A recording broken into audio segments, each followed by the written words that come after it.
Grüezi Amerika, Views from the Sister Republic, a University of St. Gallen podcast by Claudia Brüwiler. Grüezi miteinander, and welcome to another episode of Views from the Sister Republic. And if I had a lovely, deep, booming voice, I'd start this off with a long ho, ho, ho. However, I am stuck with the voice I have, so I just leave it at this and say, 'tis the season to watch Christmas movies. And who better to discuss this with than with my wonderful colleague, Suzanne Enzerink. Welcome to the podcast, Susanna. Thank you for having me back. And I love Christmas movies, so I really welcome the opportunity to discuss this with you. Well, who doesn't love a good, kitschy Christmas movie? Normally, you research far more serious things. You work on race relations. You have an upcoming book that combines both the question of history of race and movie. So you are a film scholar.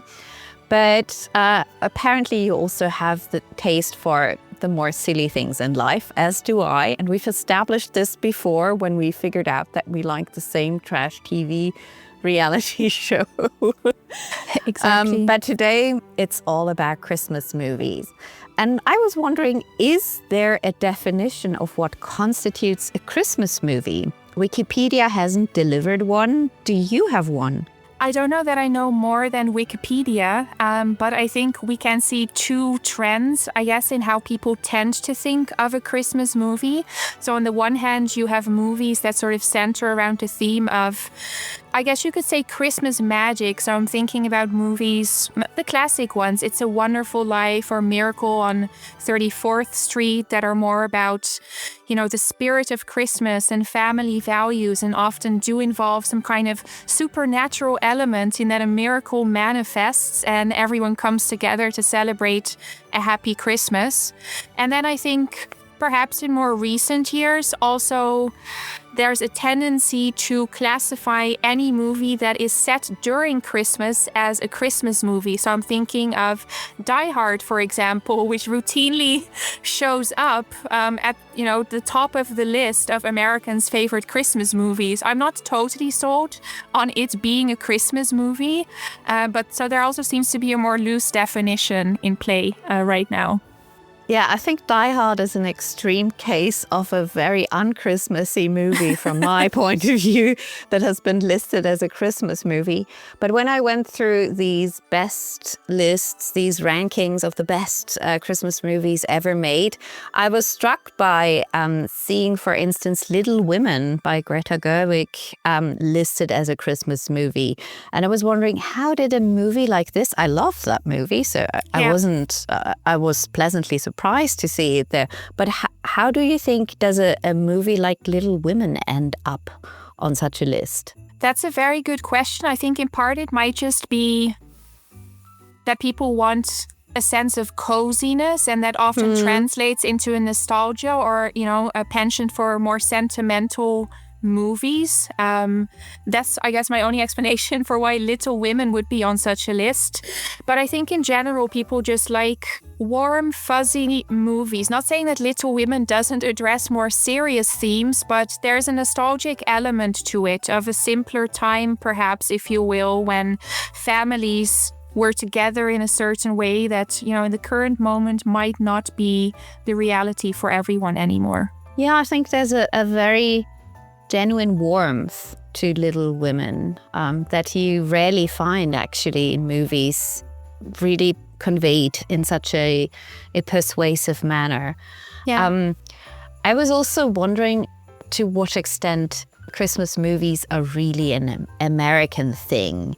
And I kind of recollect that in the past we had in German TV the tradition of a Christmas limited TV series that were shows that were produced for the Christmas time. That was particularly a thing in the 90s, but that has kind of disappeared. There's the tradition of watching Aschenputtel during the Christmas season, the Czech fairy tale movie of Cinderella. Yeah. Are there Christmas movies in the Netherlands, your home country, or is there a tendency to go the American route? not only the American route, but definitely foreign route. So, for example, Sisi is often shown Sisi. every Christmas. Exactly. Yeah, that's a very true. popular Dutch Christmas staple. I mean, it's not Dutch, but it's very beloved in the Netherlands. And then I guess also just American films, Home Alone, very popular. I think it's shown every day of Christmas in the Netherlands. And, more recently, things like Harry Potter, also Die Hard, some of the more perhaps action-packed Christmas movies also do fairly well in the Netherlands, I would say. Maybe that's for the people who are more like Dr. Seuss's The Grinch and actually don't like Christmas and need something that's decidedly un-Christmassy. Yes, yeah. So, but now let's head to the favorite of the season, at least from a film enthusiast's point of view. We have 3 categories to discuss. First is most American Christmas movie, then most iconic Christmas movie, and to sum things up, most underrated Christmas movie. Yeah. So, Susanna, your pick for most American Christmas movie. I am going to go with a film that is turning 60 this year. And it was the first time that we saw Snoopy, which is perhaps my all-time favorite cartoon character, come to life in animated form. So my most American pick is A Charlie Brown Christmas. I think it's just the sweetest film. Even though it's named after Charlie Brown, I think everyone will agree that Snoopy is the superstar, as he often tends to be. And yeah, I just find it a very charming story. You have Charlie Brown who's trying to rediscover the spirit of Christmas, and he feels very dejected. He's asked to direct his neighborhood's Christmas play. All the other children mock him because he comes up with less than ideal props, I will say. So a very sad looking tree, for example. So they mock him, but eventually they all end up decorating the sad looking tree together and having a lovely celebration. And I just love it. It's, it has a beautiful jazz soundtrack, which became a bestseller in and of itself. And yeah, I love everything about it. I think this is an awesome pick. I love Snoopy, and I think Snoopy is the most American cartoon character ever because he has so many different jobs throughout his life, and nothing, not even being a dog, prevents him from being a figure skating coach, a tennis player, a pilot, a writer. Yes. He's just doing it all. And people love him. He was even after the Apollo disaster hired by NASA. I guess he was copyrighted. We shouldn't talk about him as though he exists. But he was copyrighted by NASA to restore confidence in space travel. And, he still has a close affiliation with NASA. He is now routinely trending on TikTok. Apparently, he is very beloved on contemporary social media too. And I think he's really a character that has an appeal for all generations. Plus, he also delivered us the Thanksgiving movie. Exactly. I love the Peanuts Thanksgiving story, even though it's just, focusing on the very mythical version of Thanksgiving. But it's really a beloved tradition to watch Snoopy celebrating Thanksgiving and all the children of the Peanuts being dressed up like the pilgrims, on the Mayflower. And I think you will find every Thanksgiving Americans watching the Snoopy's Thanksgiving. It's like in this part of the world watching Dinner for One for New Year's. So Snoopy for the win. Snoopy for the win. Yeah. I think we can't top that pick for most American Christmas movie. Might be difficult to catch it in this part of the world, or have you found it on YouTube? It's not on YouTube. It's a couple of years ago, Apple acquired the rights for all Peanuts films. So if you have Apple TV, you can stream it on Apple TV. Wonderful. Yeah. So have a Snoopy Christmas. Then what is the most iconic American Christmas movie? I was struggling with it because I was thinking, should I go for a classic like It's a Wonderful Life, simply because that's been a staple on US television. But I decided to interpret iconic a different way, and I'm going to go with Home Alone. Oh, Yeah. what makes it iconic? A confluence of factors. I think, again, it's been so beloved also internationally. It's family entertainment. It's genuinely funny. The humor has held up. And I think every time you rewatch it, you see a different famous person who has a cameo in it that you perhaps didn't recognize. So I know a lot of people today talk, of course, about Donald Trump's cameo and the fact that he was in Home Alone. In the second one, right? Home Alone in New York. Yeah, exactly. But I love Home Alone, and I love rewatching it. And I think now I'm enjoying it again because my oldest nephews are now of the age where they can also watch it. So it's nice to relive something with them that I already enjoyed when I was a child. I mean, it had a big cultural impact even in this part of the world. The name Kevin trended after Home Alone became a thing. I don't know, did it have that effect also in the Netherlands, or was the Kevin effect only in the German-speaking world? I do not know of a Kevin effect. I do know it's very well liked in the Netherlands, but actually I was looking at information about the international impact in preparation for our podcast, and I saw that somehow it's acquired cult status in Poland, where it was one of the first films that was screened after the fall of the Soviet Union, and somehow it became intimately associated with this new phase. And they show it every year on TV, and it every year routinely gets 4 million plus viewers, and it's the best watched film of the Christmas season. So I thought that was interesting because I didn't know that. I was wondering whether you would consider The Wizard of Oz also a Christmas movie. Because when I was thinking what's the most iconic Christmas movie, I mean, it's not about Christmas, but it takes you into this magical world. It has absolute cult status, and it seems to be reappearing on the screens during the Christmas time. It's like the Nutcracker for ballet, that it comes again during the season. Would you consider it a Christmas movie? I would actually, and I hadn't thought of The Wizard of Oz because, as you say, the thematic connection is perhaps not as obvious as with some of the other ones that we've discussed. But no, you're absolutely right. I guess, like Little Women, it has the spirit of Christmas about it, perhaps more than an overt thematic connection. What I find interesting about The Wizard of Oz is that it's so big in America, but hardly anyone knows it in the German-speaking part of the world. Wicked is much bigger than The Wizard of Oz ever was, it seems to me.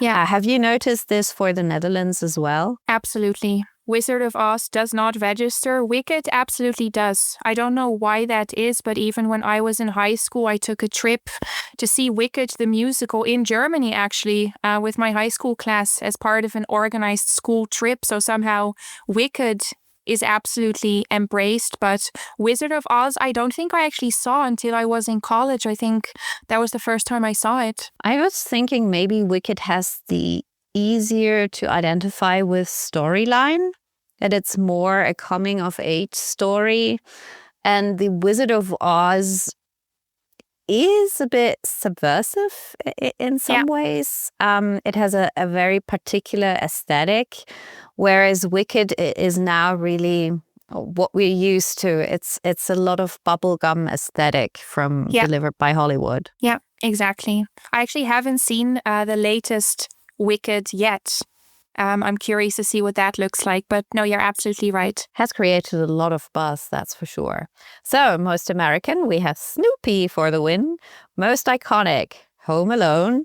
Now, what is, in your opinion, the most underrated American Christmas movie? Yeah, so I'm going to go for a total wild card here, and I'm actually going to contradict myself a little bit because I am going to pick a film that doesn't contain Christmas magic, as I said in my definition earlier, but that only is Christmassy in the sense that it is set during Christmas. And I'm going to pick a film called Black Christmas, which came out in 1974. It's a horror film, but what's interesting is that it's directed by Bob Clark, who later would, of course, direct A Christmas Story, which is a very wholesome Christmas family entertainment film. But his big break was with what now is regarded as the first slasher film. This was the film that inspired Halloween and Scream, and the trope of the phone call coming from inside the house when the killer is ringing. So it's about a sorority house with a killer living in the attic during the Christmas season. And I love it. When I saw it, I immediately loved it. And for me, I think it's also just special because, it inaugurated a whole genre within film that I find very interesting, and in which a lot of tropes around gender and race, etc. converge. And in 2019, there was a remake of Black Christmas, updated for the current moment, with a very feminist slant, which, explicitly tackled things like rape culture on college campuses, etc. So it's remained very popular, at least within, people who enjoy horror films, generally speaking. If you do not enjoy these, you should not be watching this film. But yes, Black Christmas, just a wild card contribution. I'm not a horror movie person, so I'm really thrown by his pick. Then you should stick to A Christmas Story. Yeah, his other film. Yeah. But would you seriously watch this during Christmas time? Black Christmas? I would. Yeah, I would. Okay. I think, it's a different kind of break from reality, if you will. So it doesn't provide the warm, nostalgic sentimentalism that can sort of snap you out of your day-to-day, but horror films do it in a different way. I think this is why we can explain why they're so popular. I don't think anyone will, or very few people will feel positively towards the actual narrative that's depicted, but it creates certain emotions and responses in us that help us snap out of the routine of the everyday, I suppose, if you will, provide a distraction. Interesting. Black Christmas from 1974. Yeah. I think no one had that on their bingo cards.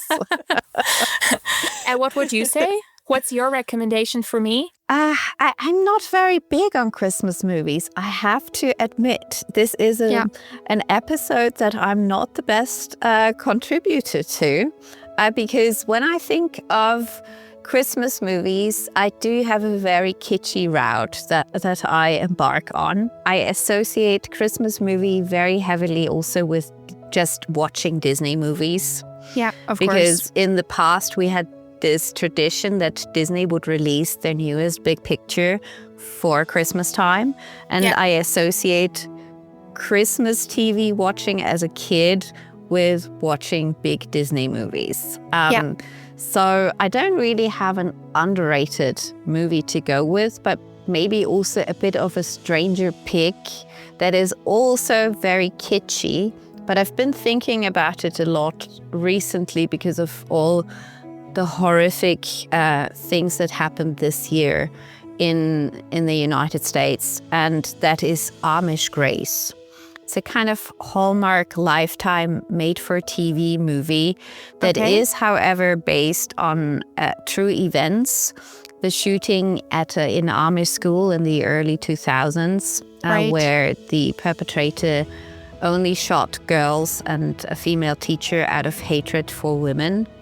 Yeah. And what inspired the movie was the reaction by the Amish community that forgave not only the shooter, but also his family, and embraced them and confirmed that they wanted them to remain in the community, because his family, he had wife and children, and his mother, they feared that they would have to really upend their lives. I mean, their lives had been upended anyway, but the Amish community went to their houses actually very shortly after the murders and forgave them.